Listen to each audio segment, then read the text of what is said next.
What's up, people? Welcome back to Daily Red Devil for all of your latest Manchester United transfer news and talk. I hope everyone is doing well this evening. It is very, very wet here in the UK. It's absolutely foul weather.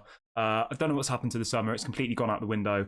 Very, very miserable. But anyway, we've got a massive show for you guys this evening. Please do make sure to smash a like on the video and please do subscribe to the channel if you are new here. And make sure you hit the notification bell as well. We go live at 8 AM and 6 PM every single day, so do get involved.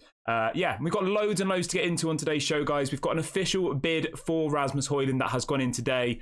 Finally, we have a bid that's gone in, which we will be discussing with you later on in the show. We're also going to be talking to you guys about Eric Bailly. It looks like he will finally be leaving the club. We're also going to be talking about Amrabat. We've got some more updates on him. We're going to be talking about Dean Henderson. We're going to be talking about Fred. Honestly, McTominay. We've honestly got so much to get into on this evening's show, guys. So do get involved in the live chat. Do let me know you're watching and make sure to smash a like on the video if you haven't already. Right, let's start off with the big bit of breaking news that came out in the last kind of hour or so. This is surrounding none other than Mr. Rasmus Hojlund. So this story is coming out from both Fabrizio Romano and David Ornstein, who obviously writes for The Athletic, and they are reporting that Manchester United have officially submitted a bid for Rasmus Hojlund. Now, the deal is actually a little bit less than what everybody thought. I know people were saying, oh, it's going to be kind of 70 million, 80 million. That was kind of the fee that was getting floated around, wasn't it? But the first bid that has gone in is apparently worth £42.8 million. Plus an additional £8.5 million in add-ons. So it's pretty much £50 million total bid. Now, to me, that sounds like a really good deal. Really, really good deal. 42.8 plus 8.5 in add-ons. I will take that any day of the week. But unfortunately, it does look like Atalanta want more than this. They're not happy with this bid. They want more. And Atalanta are wanting a total package of £60 million in total. As I said, the bid that's gone in this afternoon, guys, is 42.8 million plus 8.5 in add-ons. This is what David Ornstein is reporting. I don't know what to say about that, to be completely honest with you. I think what we've offered is actually fair. I think 42.8 is about right, plus add-ons. I think if you're starting getting into the 50, 60 million pounds mark, I think it's too much, but it is what it is. We have got a starting point. The first bid has gone in. That's been reported by both David Ornstein and Rasmus Hojlund. The opening bid is now in. So we'll have to see what happens with this one. It does look like it will happen, though, in my opinion. I do think that we will get, I do think we'll get this one over the line. Obviously, this is just the first bid, okay? Manchester United never get players on the first bid. So I do expect this bid to be rejected. And ultimately, they want around 70 million euros, which is about 60 million pounds, okay? This first bid is worth closer to 50 million pounds. We do expect them to go back in with a slightly bigger upfront payment and also more add-ons, which will get you kind of closer to the 60 million pound mark, which is reportedly what they want. Fabrizio Romano goes on to say that Atalanta want at least 70 million euros, which is about 60 million pounds. Okay, and he confirms that the deal was 50 million euros up front, which is about 42 million pounds plus 10 million in add-ons. But he does go on to say that Paris Saint-Germain are continuing to speaking to Rasmus Hojlund's camp. Manchester United is the player's priority destination, but they have to be fast in order to avoid a hijack from PSG.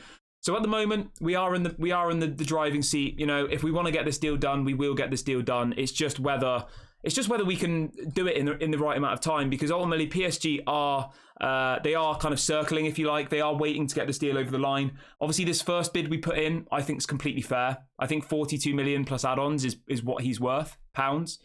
But at the end of the day, Atalanta want more. They want 60 total package. So it does look like this deal will end up being about 50 million upfront pounds plus around 10 million in add-ons. I think that'll be enough to get it done. 70 million euros in pounds is 60 million pounds. Okay, guys. So they want 70 million. We've offered roughly 60 million euros. We'll get there in the end. We will. It's just a case of who blinks first. Do we end up paying 55? You know, we've offered 50. They want 60. Do we pay 65 million euros? That's where we'll probably end up in this, okay? We've offered 60 million euros. They want 70. We'll probably end up paying 65. But yeah, I do think we will get the here we go on this one by the weekend. I really, really do. This deal is hotting up. It really, really is. It's getting hotter and hotter. Ultimately, the first bid has gone in, which is, of course, the first start of the the first start of the negotiations. But let me know in the comments section, guys, how much would you be happy to pay for Rasmus? For me, I think if we can get him done for 65 million euros, including add-ons, I think that would be a great bit of business. 65 million euros is about 55 million pounds. If we can pay 50 million pounds plus 5 in add-ons, I would take that any day of the week. So let's hope we get that deal done. For anybody joining late, the first bid that has reportedly gone in is 42 million pounds plus around 8 million pounds in add-ons, taking it to a total of 50 million pounds, which is never going to get the deal done, is it? They're never going to accept that. But obviously, you've got to start somewhere. If you go straight in at 60 and they say no, then what do you do then? You end up paying 70. So I do think this was the right decision from Manchester United. I know it's a little bit frustrating because it just means this transfer is dragging on and on and on and on. And we want him there with the rest of the squad. We want him training. And ultimately, I do think that he will be a Manchester United player by the time by the time the rest of the team return from America, which I believe is on Monday. So we've got pretty much the rest of this week and this weekend to get this one over the line. As soon as he comes in, obviously he can go straight into training, which will be really, really, really, really good. We've got over 250 people watching already, which is absolutely amazing. Please make sure to go and smash a like on the video really, really quickly if you haven't already. And please do subscribe to the channel if you're new. We're less than 50 subscribers away from 6,700. So let's see if we can hit that by the end of today's stream. So do go and subscribe if you haven't already. And make sure you hit the notification bell. We've got a couple of other bits of information to bring you about Rasmus since we spoke earlier on today, so let's jump into it really, really quickly.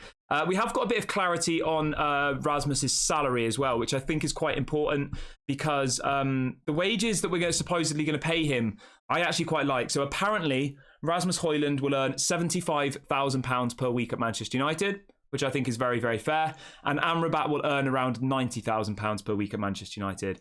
Both of them I'm really, really happy with. I think both of them are a really good bit of business. Just to remind everybody, we're paying Onana about 120 and Mason Mount 200. So this summer, we've done much better on our wages. We really, really have. I mean, Onana for 120 grand a week is incredible. Rasmus Hojlund for 75 grand a week, I'm really, really happy with. And Amrabat for 90 grand a week is also really, really good. So yeah, I'm happy about that. I think the wages are fair. I think we're doing a good job on this occasion. On that kind of, front. The key thing here, though, is that I want to really, really emphasize to you, Fabrizio has said that Manchester United have to be fast in negotiations for Rasmus Hojlund, as PSG are making an important bid to the player. So PSG are really, really pushing for this deal, guys. PSG really want Rasmus Hojlund. That's what Fabrizio is saying. If we get him over the line, it's a massive coup for Manchester United. And it does just show how big of a club we are if he comes purely because of his love for Manchester United. We've got our latest, we've just had a new member join the club. Stefan, welcome to the Daily Red Devils members club. Thank you very much for joining. If you do want to join the members club, I've just put a link in the chat. You get a badge next to your name. You get, there's some exclusive content. You get kind of priority messages and all sorts of stuff. So if you do want to join the members club, I've just popped a link in the chat. And big ups to Stefan for joining, and big ups to all of our other members. But yeah, as I said, we have to be quick on this one. We really, really do. Fabrizio has said that PSG are circling for him. They're putting in important bids. You know, they're offering more money than we are in relation to the wages. So if we don't get this deal done in the next couple of days, I'm going to be honest with you guys. You know, I don't like to be negative on here, but if he's not a player by the end of this weekend, I think we need to be really, really worried. But just to clarify as well, in this article that's come out from David Ornstein in The Athletic, he does say again that apparently Manchester United are also talking to Kolo Muani and Mohamed Kudus. So we're not just in a one-horse race at the moment, right? We have Rasmus Hojlund as the number one target. He is the priority target. That's what's being reported from both David Ornstein, Fabrizio, Damasio. They're all saying that Rasmus Hojlund is the number one target. But Manchester United are also currently speaking to both Kolo Muani and Mohamed Kudus. This is what David Ornstein is saying literally about 20 minutes ago. So if we don't get Rasmus Hojlund, we will go in for one of those two players, and we are already talking to both of their respected clubs at the moment. So there is a possibility that if this doesn't happen, we will go for a different player. I'm going to be completely honest with you. I do really want Rasmus Hojlund, but if it doesn't happen, I would rather us get somebody for the right price than massively overpay because we're in a bidding war with PSG. At the end of the day, PSG are in an absolute mess at the moment. You could see them maybe just offering stupid money just because they don't want to look like, you know, that like they failed. Yeah, at the end of the day, he does want to come to Manchester United though, which does hold some weight. But if they offer £20 million more than us, then he's probably going to go to PSG, isn't he? And I do think it's quite positive that I do think it's quite positive that we are also talking to Colin Mawani and Mohamed Kudus.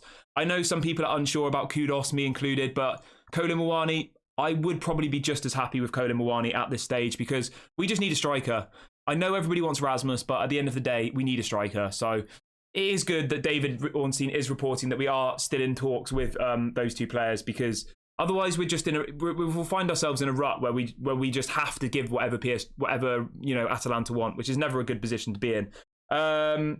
Red Devils United says, Kieran, wasn't the point of internally negotiating with Atalanta for weeks that when we put in an offer, it would be the final bid which gets immediately accepted? Yeah, 100%. I mean, literally, we've been negotiating with Atalanta for, I think, about 12 weeks. Just to give you a bit of context on this channel, all right, guys? First of all, it was Mason Greenwood was going to Atalanta, part of a loan deal. Then it was Ahmad. Then it was somebody else. This has literally been going on for about 3 months. This was going on way before we were linked to Onana, and we still haven't got this deal over the line. And now, after 12 weeks, we put in an offer of 42 million, which, let's be completely honest with you, I know 42 million seems reasonable to me or you, but there's no way on earth that they're going to accept 42 million pounds when you've got PSG also knocking at the door. So I don't really understand what the club's kind of aim was here. I assume they were trying to get themselves a bargain, but at the end of the day, it's clearly not worked because they're never going to accept this bid. It's absolutely ridiculous, but let's just hope, let's pray that they know what they're doing. Let's pray that this new Matt Hargreaves guy, the chief negotiator, has this under control, because I do think that for £55 million, we can get this deal done. At the moment, we've offered around 50, including add-ons. I think for 55, they'll take it. So let's just hope that he knows what he's doing. And in a couple of days' time, we're all sat here saying Rasmus Hojlund is a Manchester United player, because if not, it's going to be an absolute disgrace. It really, really will. You can't spend your whole summer on one player, right? Rasmus Hojlund has been the focus player of this whole summer. We've needed a striker. Everybody's known that we wanted to get Rasmus Hojlund. If we don't bring him to the club now, it's going to be an absolute disgrace, isn't it? He's Erik ten Hag's #1 target. He wants to come to the club. He's agreed personal terms. You get my point. But yeah, we'll have to keep an eye on that one. At the moment, it does look like we are leading the race, but ultimately, as Fabrizio said, it's a race against time. PSG are insisting on signing him. So unless we just cough up and pay the amount of money Atalanta want, I think we are going to be in trouble, to be completely honest with you. But let's try and stay positive. Let's not get too tied up in that. The positivity is that we have put in a bid. The bid has gone in. We do expect the bid to be the bid to be rejected, though, to be completely honest with you. So yeah, we will have to wait and see what the next bid is. But yeah, from all of the reports we've had come out today, it does look like this deal will be done. So we just got to be patient. But let's move on to the next story. Otherwise, we'll just end up talking about Rasmus Hojlund for the whole stream, which nobody wants to do. Let's talk about Scott McTominay. It looks like Scott McTominay is attracting some serious interest from West Ham. Now, we've had 2 stories come out today about Scotty. The first one is that apparently David Moyes is ready to lean on his Manchester United contacts to complete a stunning £40 million deal for Scott McTominay. So at the moment, Scott McTominay is massively, massively wanted by West Ham. David Moyes really, really likes him as a player, wants him to bring him as a replacement for Declan Rice. And the fee that's being floated around is £40 million for Scott McTominay. I'll be very, very happy if we get this deal done. I think 40 million for Scott would be a great bit of business. At this point at the moment, it's just talks between the two clubs. We don't know exactly how much West Ham are willing to bid. I think they'd probably go in somewhere around 30 million and maybe we'll sell him for 35. But at this point, West Ham are really, really keen. So let's keep an eye on that one. And then we have another story about Scott coming out this afternoon saying that Manchester United have apparently told Scott McTominay that he can leave the club this summer. So ultimately, if the right bid comes in from West Ham for Scott McTominay, he has been given permission to leave the club. So I do think there's a strong chance that Scott will go at this point. I really, really do. He's not on ridiculous wages, so it means that it's easy for a team like West Ham to bring him in and to be able to not ruin their wage budget. I believe he's on about £60,000 a week, which, to give you a bit of context, is about half the amount of money that Fred's on. Yeah, Scott McTominay is on 60 grand a week, whereas somebody like Fred is on 120 grand a week. So you could see Scott McTominay easily going to West Ham, getting a pay rise as well. I think West Ham's highest earner is about 150 grand a week, right? So West Ham come knocking, they give us, say, 35 million, and they say to Scott, you're going to be a first team player, you're going to be playing European football in the Europa League, and we'll give you 100 grand a week, which will be a 40 grand pay rise on his current deal. So I definitely do think this deal could happen. I think out of all of the kind of people that the majority of our fans want out of the club, like people like Maguire, people like that, I think Scott McTominay is the most likely player to leave, to be completely honest with you, mainly because He's 26, he's still young. 30 to 40 million for him seems completely fair, and he's not going to break the wage budget for any club, because Harry Maguire, yes, everybody's like, get rid of him, but who's going to pay him 240 grand a week? No one. That's the issue with Harry Maguire. Whereas, as I said, Scott's on a very, very realistic wage, £60,000 per week. Easily can be done by every team in the Premier League. So I am feeling really, really confident about this one. I do think that Scott will get his move, and I just hope that we do get about 35 to 40 million pounds for him, because he is a good player. I think he'll do really, really well at West Ham. He's just not of the level that we need at Manchester United at this moment in time. We've got over 400 people watching today, guys. Absolutely incredible. Please do smash a like on the video really, really quickly if you haven't already, and please do subscribe to the channel if you are new here, and let's move on with the show. Do let me know in the comment section though, guys, does anybody want to keep Scott McTominay? Does anybody think that we need to give him another chance? And how much do you think Scott McTominay is worth? For me, if we can get 35 to 40 million for Scott McTominay, and then we go and buy Amrabat for 20 million, I think that's an incredible bit of business. So yeah, we will of course keep you updated on that one. So as soon as we get a bit more news on the McTominay deal, we will of course bring it to you. So there's a bit more breaking news coming in here, guys, actually, about Rasmus Hojlund. This is coming in from Alfredo Padula, who again is that really, really good Italian journalist. He is saying, for Hojlund, as for Onana, Manchester United start with a low offer and then will increase. The first offer for Onana was 40 plus 5. Calm down and be patient. It can't last for too many days. So yeah, ultimately, this Italian journalist has pretty much confirmed that we've tried to lowball Atalanta, but yeah, it's just a tactic, isn't it? Manchester United never thought that Atalanta would actually accept this bid. So it's just a negotiation, isn't it? It's the old classic, who blinks first, a game of cat and mouse, whatever you want to call it. Amnat's put in a question. Amnat says, how would you rate the transfer window so far? And what do you think? What do you think who we should go for after getting Hojlund and Amrabat? So far, I'd probably rate the transfer window maybe like a 6.5 out of 10. By way of ingoings, I think Onana and Mason Mount are both good signings. By way of outgoings, I'd probably say like a 2 out of 10 at this point. That would be my take on it. But let me know what you guys think in the comment section. After Rasmus and Amrabat, I would definitely go for another striker. I think we need 2 strikers this summer. One is not enough. We need another striker. We need somebody on the level of Harry Kane. We need a world-class striker to come in as well as Rasmus Hojlund, because even though Rasmus Hojlund's going to cost a lot of money, he's not going to be scoring us 25 to 30 goals next season, in my opinion. So yeah, I will, of course. But do let me know in the comments, guys, what is your priority position for Manchester United after we get Rasmus Hojlund and Amrabat? If they do sign, do you want another striker? Do you want a defender? Let me know in the comment section, and I would love to see it. Yeah, as somebody says, as Andrew says in the chat, ultimately, the issue here with Rasmus is PSG. That's the problem. It's PSG. If PSG weren't here, I honestly think we could get this deal done for probably around £50 million right now. But the fact that PSG is circling and everybody knows that PSG is an endless pot of money, that's what the issue is. That's what the problem is. But at the end of the day, there's not really much we can do about that. You know, the bid's gone in, so we'll keep you updated as we get further into this negotiation. I am still feeling positive about it. I'm not feeling negative at this stage yet. If he didn't support Manchester United, then I probably would say like he's going to go to PSG, you know, just because they'll offer him more money. But yeah, I think the fact that he supports Manchester United is a massive bonus for us. I really, really do. Right, let's move on to the next story though, guys. Let's keep things moving. Let's not talk about Erasmus all day. Let's talk about Eric Bailly.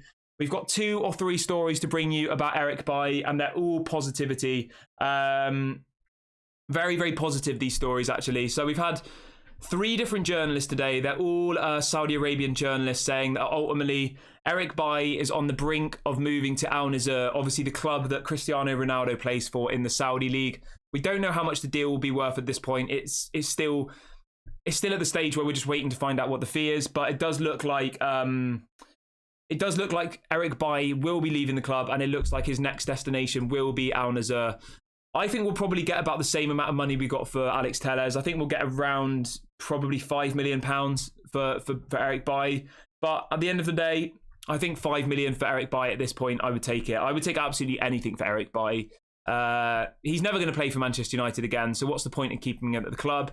He's on £80,000 per week, which isn't that bad, but it's still a lot of money to have somebody who's not even playing. So yeah, we let him go to Al Nassr. Hopefully we get about £5 million for him. But it does look like Eric Bailly will leave, and it does look like his destination will be Al Nassr. I'm not sure if any of you guys saw, but apparently Cristiano Ronaldo had called up had called up Eric Bailly and was kind of talking to him about the project, telling him about what it's like playing in Saudi Arabia, etc., etc.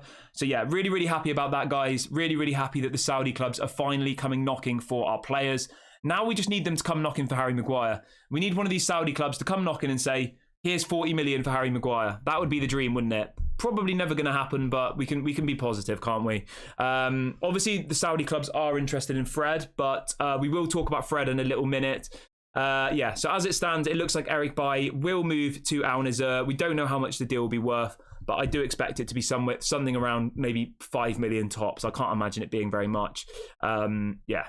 He's not actually that old, is he, Eric Bailly? And he isn't a bad footballer, but yeah, he's only 29. I mean, he's probably got 5 years left in him, maybe a bit longer. So yeah, I wish him all the best. I think Al Nassr is a good move for him. Hopefully he goes there. Hopefully he does well, and hopefully we get a bit of money for him, because that will just go straight back in the pot for this summer. Right now, everybody's probably wondering, what is the video thumbnail about? Shock transfer. Now, this really did shock me, okay? Now, this thumbnail wasn't made to just be dramatic or to try and get you guys' attention. When I saw this story come out today, I was literally shocked. I honestly couldn't believe it, but then I thought, this is Manchester United. So let's jump straight on into it. We've got 2 different journalists in the UK saying that apparently Dean Henderson will be moving to Nottingham Forest. Everybody, take a deep breath. On loan. So this is coming out from the Telegraph and from another journalist in the UK that Dean Henderson will move on loan to Nottingham Forest with an obligation to buy. Now that sounds good, okay? He's going, all right, but we're not going to get any money up front for him. It's going to be a loan with an obligation, which means they have to buy. But there is a slight issue here with these types of deals, okay? I am pretty sure. Now this is just. We'll have to wait and see how this deal actually finalizes. But I have a feeling that if they get relegated, maybe they wouldn't have to buy him. Now, this is just an opinion, because I know this happened with Eric Bailly. I know he went to Marseille with a loan with an option to buy, but he had to play a certain amount of matches in order for that kind of option to buy to be triggered. He didn't play the amount of games, and then they ultimately could let him go. Now, I do wonder with this Dean Henderson deal, Dean Henderson to Nottingham Forest with initial a loan.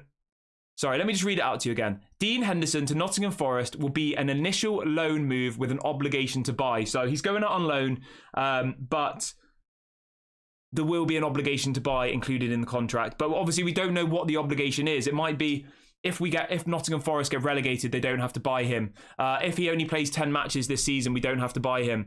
There are so many different kind of potential options that it could be. Are the dogs here? Cos, you want to come up? Cosy.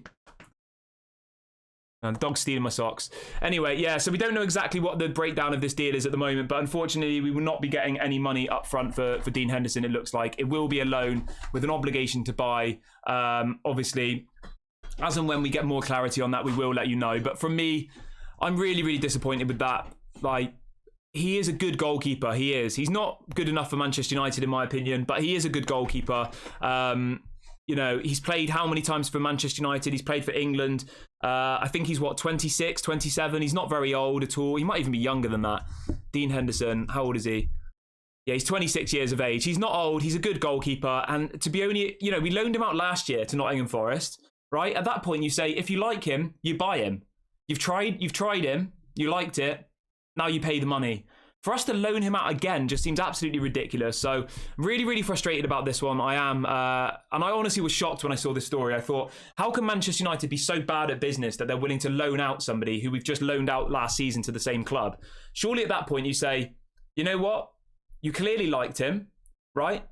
You want him again. So just give us the money. It's literally bizarre. And the only way that I think this deal is okay is if the obligation to buy is 100% set. They have to buy him, regardless of whether they get relegated, regardless of whether he gets injured. They have to buy him. And it has to be for a good amount of money. It's got to be 20 to 30 million pounds. It can't be, a loan with an option to buy of 10 million. It's got to be a good amount of money. It really, really does. But yeah, very, very frustrated about that one. I'm not going to lie to you guys. I was kind of relying on Dean Henderson to go because I did think that would free up a load of budget for us this summer. Right, we've got 500 people watching already, guys. Absolutely incredible. Please do smash a like on the video if you, and please do subscribe to the channel if you're new. And yeah, I'll read out a couple of your questions as well in the second half, so do get your questions in. I mean, the thing is, right, I just want to say this before we move on Dean Henderson. Manchester City have just sold their youth goalkeeper, who no one's ever heard of, right, for 20 million to Burnley. 20 million, somebody you've never heard of, their youth goalkeeper. Whereas we can't even offload Dean Henderson. Like, it doesn't make any sense. It really, really doesn't. I don't get it. I don't get it whatsoever. I need somebody in the chat to help me make sense of why this is happening to us. Why are Manchester City able to sell some goalkeeper you've never heard of for 20 million, yet we can't even sell Dean Henderson? We have to loan him, give Nottingham Forest another little try, see if they like it, see if they like him again for another season, and if they do, they'll buy him. I mean, it's just absolutely ridiculous, isn't it? I honestly would just tell them to do one. There must be somebody else in world football who will buy Dean Henderson, surely. But yeah, we will keep you updated on that one. As it stands, it does look like it will be a loan deal with an option to buy. Yeah, so this is coming in from Sky Sports as well. Literally in the last 4 minutes, the same story. Sky Sports are reporting that Nottingham Forest are edging closer to an agreement with Manchester United over the signing of Dean Henderson. The deal is an initial loan with an obligation to buy. So Sky Sports are reporting this same story now. It was the Telegraph earlier, there was another journalist, and now Sky Sports, literally in the last couple of minutes, have reported the same story, that he will go out on loan with an obligation to buy. We don't know how much the deal is going to be worth. We don't know what the kind of the structure of it is, you know, whether if they get relegated, they don't have to buy him. But yeah, we will obviously keep you updated. I don't really get it. I really, really don't, to be completely honest with you. Like, yeah, anyway, let's not dwell on it too much, because it is just a bit frustrating, isn't it? It really, really is. Like, I did think we turned a corner this summer, but why on earth are we loaning out a goalkeeper and then go and buying another goalkeeper? I don't mean Onana. I mean, why are we going to go and buy this Suzuki guy if you're going to let Dean Henderson go on loan? Like, surely you just keep Dean Henderson. I don't know. It just doesn't make any sense to me. It really, really doesn't. So if anybody in the chat has any ideas on why Manchester United think this is a good bit of business, then... Oh, my chair's gone down. Then let me know, because it makes no sense to me. They need to get better negotiators at the end of the day, because it's an absolute disgrace. It really, really is. But anyway, let's not dwell on that too much, because I'll just find myself getting frustrated. So let's move on to the next story. Let's talk about some positivity, because we like to be positive here. We don't like to be negative. Let's talk about Fred. We have got a story about Fred for you guys. So there's a story coming out of this afternoon from, so it's a reporter in Turkey, and they are reporting that Galatasaray are preparing a new £10 million bid for Fred. Sorry, 10 million euros bid for Fred. I mean, what are Galatasaray doing? They've offered 5, they've offered 7, and now they've offered 10. I mean, they're literally having a laugh, aren't they? 10 million euros for Fred. That is ridiculous, isn't it? If it was 10 million pounds, maybe, but like, what even is that in pounds? So yeah, they're offering about 8 million pounds for Fred. Absolutely ridiculous. Absolutely ridiculous. I'm not happy about that whatsoever, to be completely honest with you. 10 million euros for Fred. Let me know in the chat, guys. What do you think about that? I would hope that deal is just rejected immediately, to be completely honest with you. I don't think 10 million euros for Fred reflects how this current market is at the moment, when I know Declan Rice is a far better player than Fred, but if Declan Rice is worth £105 million, then Fred is definitely worth more than 10 million euros. Yeah, absolutely ridiculous. It really, really is. So we have these moments as a Manchester United fan over the transfer window where it looks like things are changing. It looks like we're getting better at negotiating. And then suddenly you start hearing that we're going to loan out Dean Henderson. You start hearing that people are offering us 10 million euros for Fred. And it just frustrates you, because you just don't understand how, you know, teams like Liverpool, teams like Manchester City are so good at selling players, yet we're so bad at it. I just don't get it. It doesn't make any sense. You know, we've supposedly got this new chief negotiator, Matt Hargreaves, who, I'll be honest with you, on this channel, I've been actually bigging up a little bit.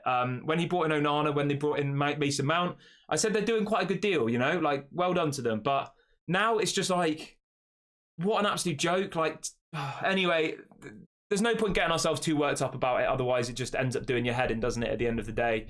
Let's move on to something else, which is a little bit less depressing. Let's talk about Amrabat. Amrabat is somebody who I know everybody in the chat is super, super excited about, me included. Now, we did speak about this story earlier on this morning, but we have had clarity on it, so I did want to bring you guys this piece of news. It has been confirmed that Sofyan Amrabat has not gone on the pre-season tour, okay? Fiorentina's pre-season tour kicked off today. They were flying to, I can't remember where it was, but Fiorentina have left Florence today. The team has gone to start their pre-season tour, and Sofyan Amrabat has not gone on the plane. He hasn't gone. He has stayed in Florence ahead of a move. Now, we've had 3 different stories come out since we spoke earlier on, guys, and the one that's the most exciting is this. Manchester United are ready to accelerate for Sofyan Amrabat and formalise an offer close to 25 million euros. Amrabat is training in Florence, waiting for the news on the deal. So ultimately, he hasn't gone on the tour. He's waiting, to find out where his next destination will be. And it does look like Manchester United will be that next destination. He hasn't gone on the tour, which is obviously very, very good. And it goes on to say this. This is coming from another Italian journalist who is reporting that Amrabat is looking forward to joining Manchester United. His agent has talked about 2 or 3 proposals, but United have pushed past the competition and will soon want to reach a complete agreement with Fiorentina at a base fee of around 23 to 25 million euros with add-ons. So, yeah, it looks like we'll get this deal done for about 20 million pounds, which I think is an incredible bit of business. If we get rid of Scott McTominay for 40 and bring in Amrabat for 20, honestly, that is an incredible bit of business. They're both the same age. Amrabat is levels above Scott McTominay, in my opinion. So, yeah, let's hope that we get this one over the line. Let's hope that it's not just another transfer that slips past us, because I will be really, really disappointed if we don't get him. I really, really will at this stage. Very,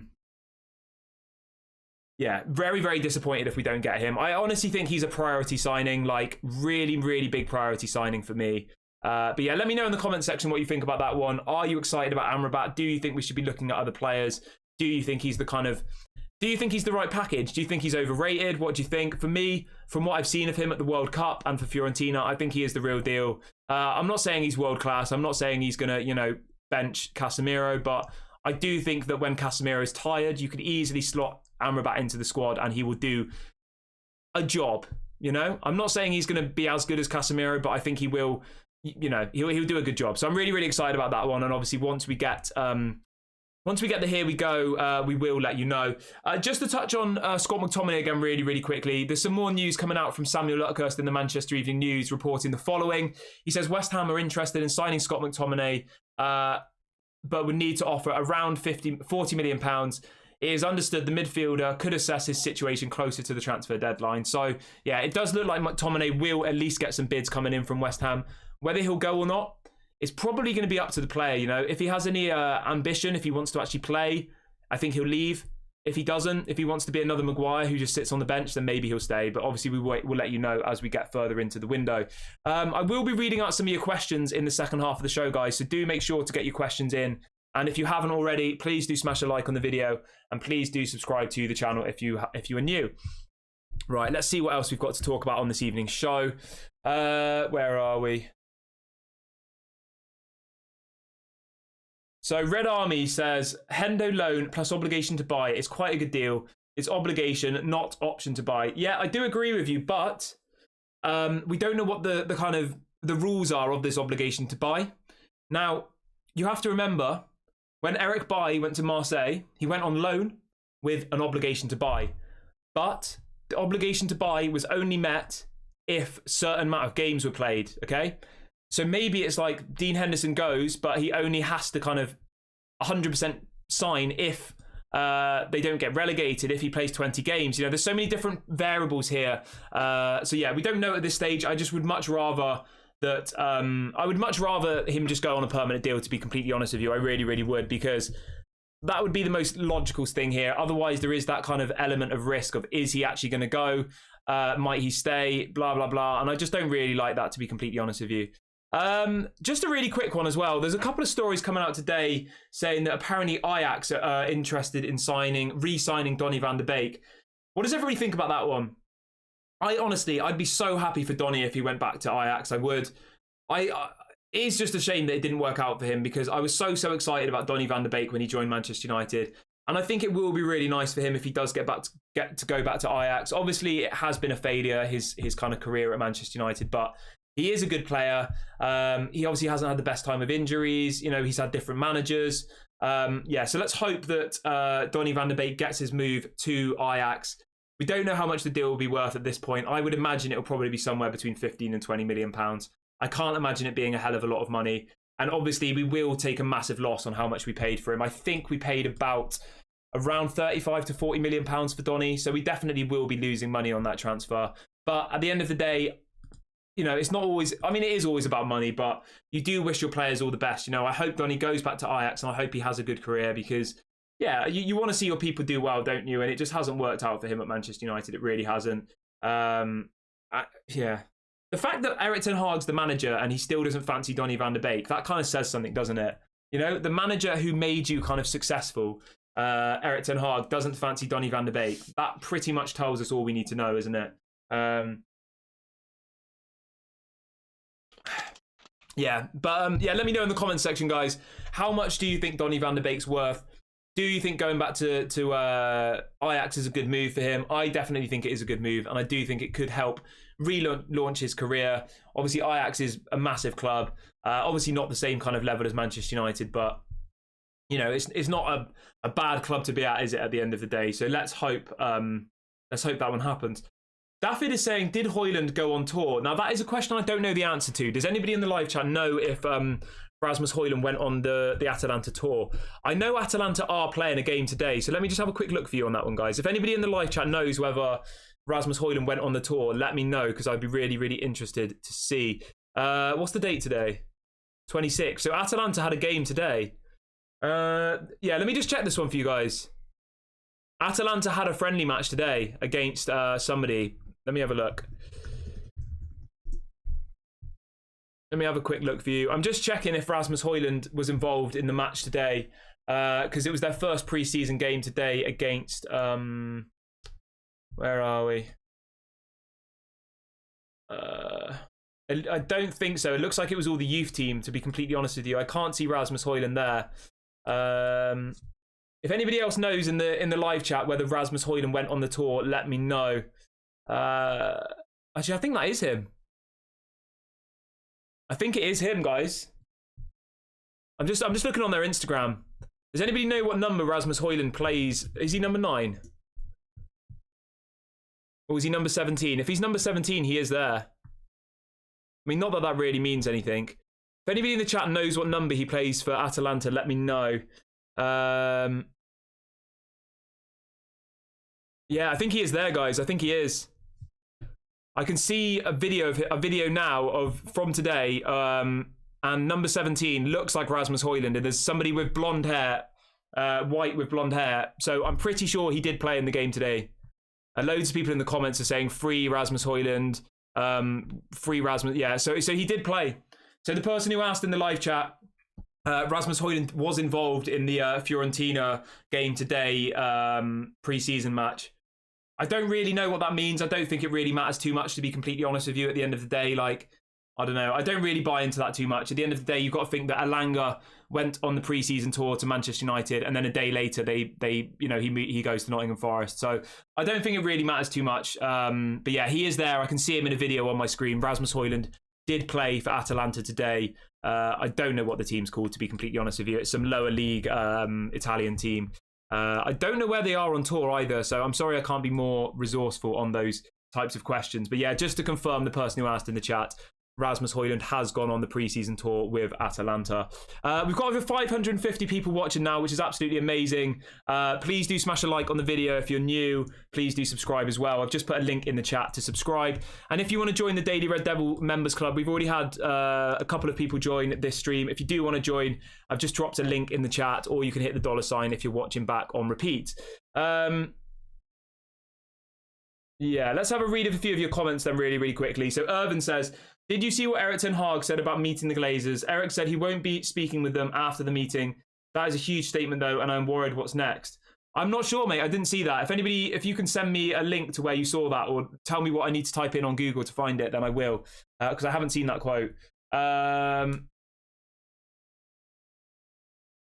I mean, this is a bit of a damning thought, but Andrew says, don't be shocked if Erik ten Hag says next season he is going.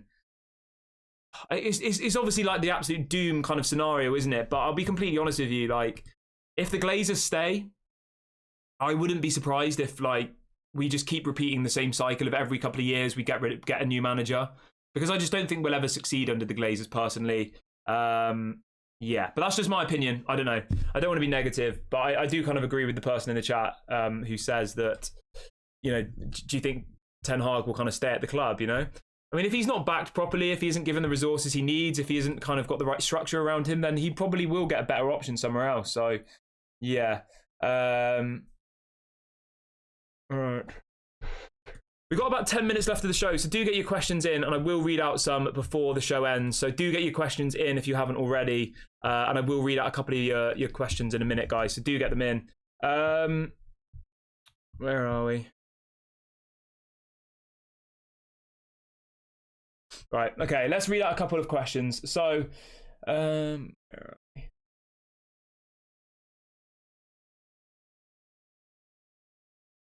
The Hennessy says, I know it's a taboo subject, but we really need to sort out this Greenwood situation. The longer we drag it on, the worse it's getting. Yeah, I do agree with you.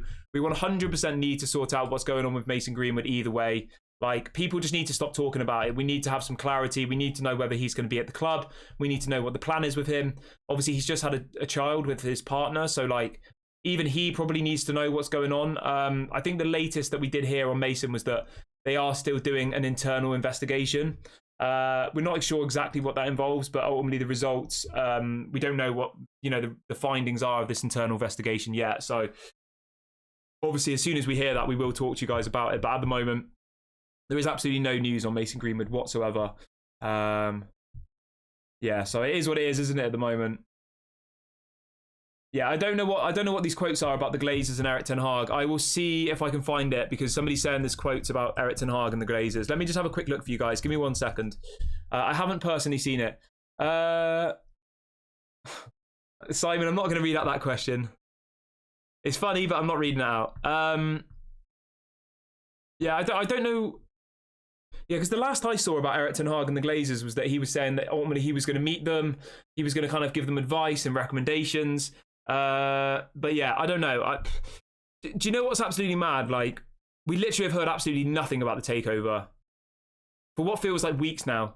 Like, we were literally talking about it every single day, weren't we, at one point on this channel, because there was that much news coming out. But now I've pretty much said once a week I'll do a video about it and we'll talk about it, because otherwise it's just like it's just tiring, isn't it? It really, really is.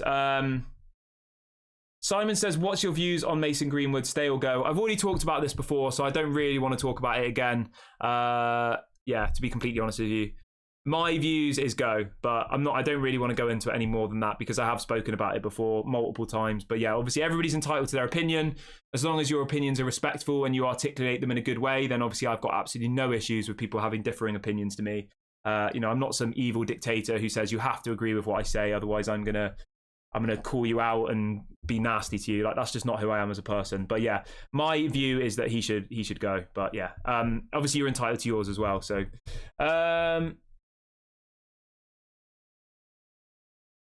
Jamie says the Glazers can't stay. They have financially messed themselves up. Yeah, I completely agree. I really, really do. Yeah, and Andrew says, it's the first time in my life I can afford anything at United Shop, but I refuse to buy due to the Glazers. Yeah, to be honest with you, I would really like to buy one of the Manchester United kits. I haven't bought a Manchester United shirt from the website in probably since I was about, I don't know, 10, literally. I think the last time I got an official Manchester United shirt was when my uncle got one for me, right? And that was literally like probably 20 years ago. I've got a couple of the kind of retro ones that you get, or like the, you know, not from Manchester United, from other websites, but I literally have just never bought anything from them just because I refuse to. And I did see like a whole thing. I don't know if you guys saw this, but there was a whole, like, I don't know what you'd call it, but on Twitter yesterday, there was all of this about somebody wearing a Manchester United shirt on another channel. And it's just absolutely ridiculous, isn't it? Like, I get it. But it's the thing that the Glazers have always tried to do to us. That's the thing you've got to remember, right? The Glazers' tactic has always been conquer and divide. And if anybody doesn't know what that means, have a look on Google. But ultimately, it means divide the fan base. And because then the fan base are fighting amongst themselves, it's like one of the oldest tactics in kind of, you know, in like ruling a country or whatever. Conquer and divide. You divide the fan base so they're all against each other. And then you can kind of get away with it. Do you know what I mean? Like, yeah, it's pretty mad. Collins, welcome Collins. Collins says, watching live from Ghana, I'll be happy to see Amrabat added to our squad. Yeah, 100%. Really, really excited about Amrabat. But yeah, let's move on. Yeah, as everybody says in the chat, like some of the kits this season are quite nice. I quite like the white one. I like the home kit, but I'm not going to be buying any kits until the Glazers are gone. Yeah, I just won't. I just don't feel. Do you know what it is actually? Do you know what's really, really sad about it? Just to touch on this really, really quickly, like. Yeah, like, do you know what's really, really sad is that now when I look at a Manchester United shirt, the actual shirt itself, I just see greed and I just see the Glazers. That's all I see. I don't see the club I love, the club that I've supported all my life. I see greed and like just negativity. That's what I see when I look at the shirt. It is really, really sad. It is, because they have taken that away from us. Like, we should be able to buy a Manchester United shirt if we want to, but it just feels like, I don't know, it just feels wrong to do it. It really, really does. And it feels, yeah. But I know people say, oh, they only get 5% of the money and all the rest of it. But still, I'm just not, I'm just not okay with it, to be completely honest with you. Right, we've got 5 minutes left, so I'm going to read out a couple of questions in a minute, but I'm just going to get through a few more bits of news before we end the video. If everybody who's watching can smash a like on the video and subscribe if you haven't already. We're 30 subscribers away from 6,700. So let's see if we can hit that by the end. We're 30 subscribers away. Let's see if we can do that, guys. Everybody who's watching who isn't subscribed, please go and subscribe really, really quickly. And I will read out a couple of questions as well before the video ends. Where are we? So somebody says, our first bid after so many days and they will reject it. Another few days will be wasted. Yeah, I do agree with you. That's the only kind of negativity I have to say on the Rasmus Hojlund situation. It's like we've been negotiating with them for 3 months, right? And only after 3 months we put in a bid, and we put in a bid they're not going to accept. It's like, what are these people doing? It is ridiculous. It really, really is. But we just can't let it get us down too much, because, there's nothing we can really do completely about it, is there? Do you know what? Just to touch on the takeover, there's people saying protests and stuff. Like, I just can't believe that. The season starts in like 2 weeks. There's going to be protests every single match. It's going to be so negative. It's going to be so toxic. And there is such a positive moment at the moment around how actually Erik ten Hag is doing with the players, how we're playing. I feel like everybody is actually positive about the playing. Imagine if we did have new owners now. Like, the buzz would be unbelievable. We've got the manager we all want. We're buying the players we all want. We're getting rid of players. Like, it would be so, so positive. Someone says, do you think Amrabat is as good as Rice for 1/5 of a price and get more work rate out of him? I would 100% rather have Amrabat for 20 million than Declan Rice for 105, without a shadow of a doubt. I think Amrabat is more what we need at this point. We need just an absolute workhorse in the midfield who is going to give his 100% every single game. He's an absolute beast. He's a monster. So yeah, I 100% would rather get Amrabat over Declan Rice. Declan Rice is obviously got the English tax. He's definitely overhyped. I'm not saying he's a bad player, but there's no way he's worth 105 million. Not in a million years. Right, let's read out a couple more questions. There's loads of questions coming in now. Ginge says, tell me a midfielder in the Premier League who has less ability than Scott McTominay. Somebody who has less ability than Scott McTominay. What's the guy called from Newcastle? The twins from Newcastle. I can't remember their names. They've got less ability than Scott McTominay, definitely. Right, what have we got? Irvin says, I know this question is way too early, but after we sign all the players we are linked to this summer, what other areas do you think we will start to look to strengthen? Well, we need another striker. We need another striker 100%. Like, even if we sign Rasmus Hojlund and Amrabat, we still need another striker. Definitely. We need 2 strikers. We haven't got any strikers. Jadon Sancho is going to be playing as a striker tonight against Real Madrid. I mean, that's absolutely mental, just to think. Somebody says, do you think the Glazers will sell after all of the teachers are done to take credit? I'm not sure what you mean there, to be honest. I do think they will sell, though, eventually. Yeah, I do think they will. I just think it will take some time. I think it will take a lot of time, to be completely honest. I think the price will be even way higher than what's being floated now. I wouldn't be surprised if Qatar offers somewhere between 7 and 8 billion in the end. I honestly think that. I think the final price for Manchester United will be somewhere between 7 and 8 billion pounds. That's my view. We're around 6 at the moment. I think they'll get 7 or 8. I really, really do. But I do think they'll sell. It just depends whether, Qatar are willing to get to that kind of price point or not. Ryan says, do you think some of the United scouts are to blame?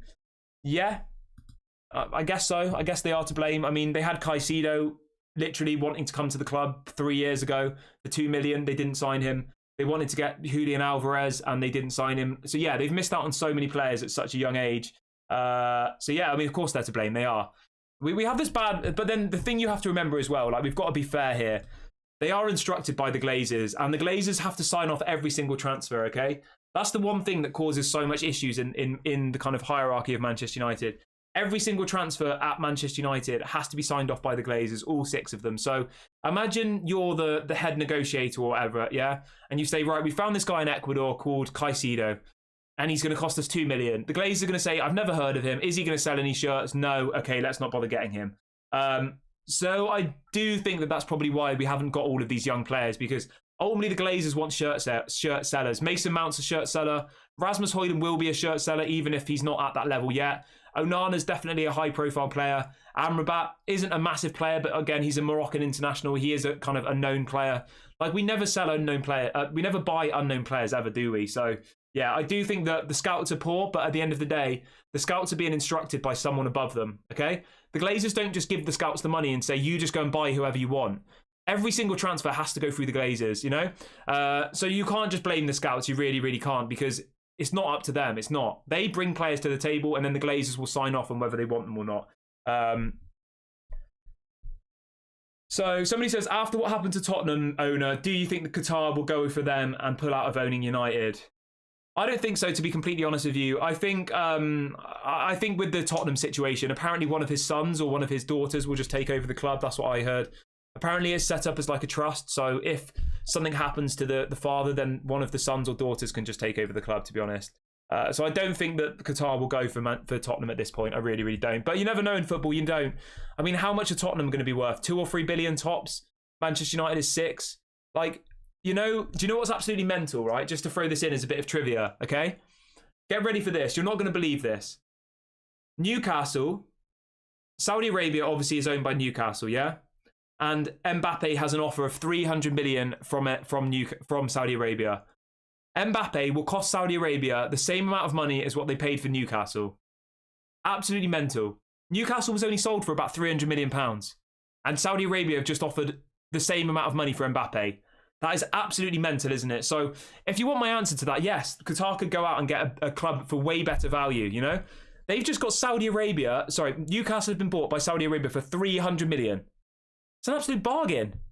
Absolute bargain. Like, they're going to turn them into a club probably worth 3-4 billion, I reckon, within 10 years. 100%. They'll probably be winning trophies. They'll probably be getting top 4 every single season. Mental, isn't it? And Manchester United, the Glazers, will not be willing to accept 6 billion. 20 times, right? The offer on the table from Sheikh Jassim is 20 times the offer that Saudi Arabia bought Newcastle for. Absolutely crazy. Mental. But it is what it is, isn't it? There's not really too much we can do about it, to be completely honest with you, is there? Yeah, I just can't get my head around it. I really, really can't. Right, it feels like a good place to wrap up the video here, guys. It's been an amazing stream this evening. Thank you so much to everybody who has joined us. If you are new to the channel, please do subscribe and hit the notification bell. We are live at 8 AM and 6 PM every single day. And if anything breaks during the day, we do go live. So make sure you do hit the notification bell. Please as well, guys, please do make sure to smash a like on the video on your way out. It doesn't cost any money. It's completely free. Really helps the channel grow. So do make sure you hit the like, and please do subscribe on your way out. I'm going to go now. I'm going to go and have my dinner. I hope everyone has a lovely evening or whatever you're up to, and I'll speak to you guys later on. Lots of love. Take it easy, guys.